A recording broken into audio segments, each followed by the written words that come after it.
Okay guys, so today I'm going to go over one of my favorite moves and one of my favorite setups and a little bit about the dynamic of it. It's about kind of pulling into footlock guard from the feet and immediately looking to set up sweeps. And in this case, particularly looking to set up leg locks and holds and different footlock kind of scenarios. So from here with Josh, yeah, it's like fourth. The situation is like so.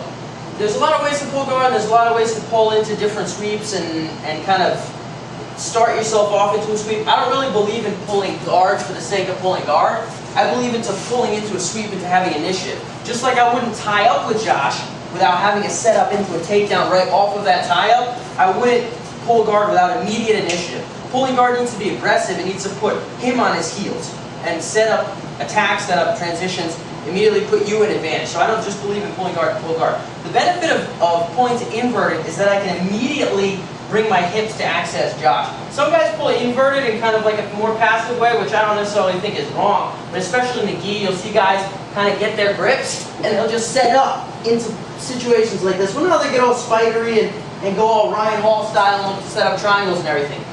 Especially in the no-gi, I think it's essential to be super aggressive with it right off the bat. Any guard pull, whether I'm going into X guard, whether I'm going to footlock guard, whatever it is, I want to immediately push the pace and really put Josh on his heels. So once I'm here, I'll get my setup, whether I grab the wrist or whatever it is that I do. Most of the time I'm going to grab the wrist. I'm going to drive my right foot in between Josh's legs like this. And as I drive my right foot in between Josh's legs, so I'm going to bring my right foot under like this. I'm also, at the same time, going to take this right hand and I'm going to bring it under his leg as well. So once I'm here, I come under and I come under like this. So immediately in this position where I'm almost kind of in I could be in an E-bar scenario if my hips are up a little bit higher. So let's do it actually from the other side. So, actually that one for. So watch, as my foot goes between here, my hand is going to bite on the other side. So I latch on like so. So as I get my grip, as my foot slips between, my hand slips on this side. So I rotate myself, spin. And I'm here. This facilitates my spin. Now, this bite and this bite, when I push with them, they propel me to this rotation. Josh will do it if you're facing the camera. So we're here. I come in, a little bit lower. That doesn't matter. It's a bang, rotate. But with this rotation, I'm immediately going to look to throw my hips up at this opposite leg. Because if you'll notice here, I have my legs open, and in the middle of this tractor beam, bang, I have Josh's leg. And that's what I'm going to look to go for this particular transition. So as I come under, I'm rolling off of my shoulders, and I'm not just rolling sideways and being in front of it. I'm rolling into him, and I'm throwing my hips, bang, up onto his thigh. So as we're here, boom, I hit this position. Now if I play my cards right, I can set up a whole bunch of cool stuff from here. My preference is to knock him over straight backwards. So when I throw my hips, I make sure I'm capturing this opposite leg, and I blast the inside of his knee and take him over.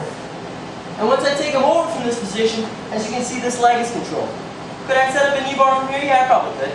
My preference is going to be to go right for the toe hold. So once I'm in this position, I land, I'm settled on top of Josh, I'm underneath this heel of his already. I'm going to take my other hand, capture the toes, fold his toes in as far towards his other knee as possible, lock my hands hand over hand, and really focus on getting that kind of snapping the cucumber effect over this lever of my forearm going here. So really getting in like this, get my tap.